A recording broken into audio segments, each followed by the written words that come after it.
answering a question here today. How to listen to your spirit soul more often. How do we do that? Listen to our spirit soul more often.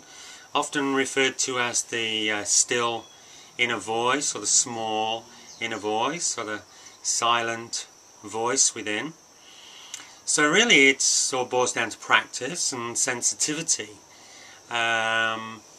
You need to be able to do your morning practice, especially get up early in the morning and connect, tune into that. You know, it's a feeling experience.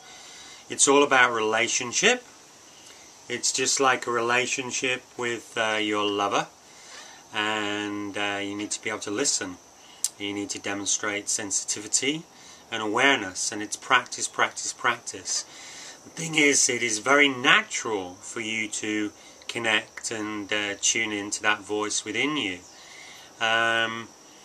The conditioning that we've experienced in this world, in this modern world, the programming, the distortions that we've absorbed, the negative internal dialogue that we've engaged in, the negative feelings and such like, create a kind of static between our inner voice and our awareness, and a lot of us find it very difficult to tune in and listen to that voice.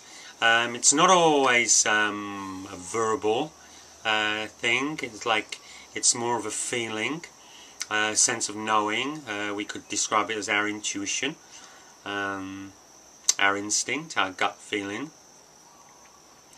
But I think the best way to describe it is a sense of knowingness. Some people hear a very clear voice. I've definitely heard very clear voices at certain times in my life. Definitely when I've been in very, very, very dangerous situations. I've heard a very clear voice about the necessity to get out of there immediately. But more often than not, it's kind of a silent inner prompting.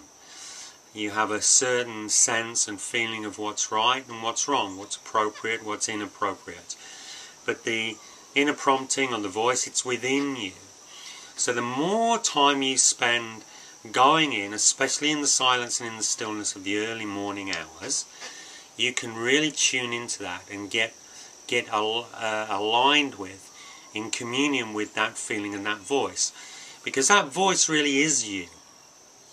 It's coming from your higher self, so to speak.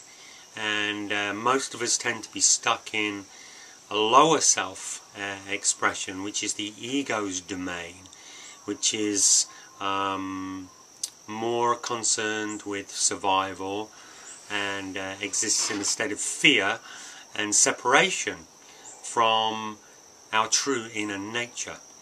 And so if we can practice in the early morning hours contemplation, communion with, using the breath, the stillness of being, and practice, practice, practice, just tuning in, just connecting with our true inner nature, the more we are familiar with that, the easier it is to listen to that guidance and feel that guidance all day, every day. So I hope that's added a bit of clarity for you. And of course you can find out a lot more about this subject on the Superhero Training. Aloha.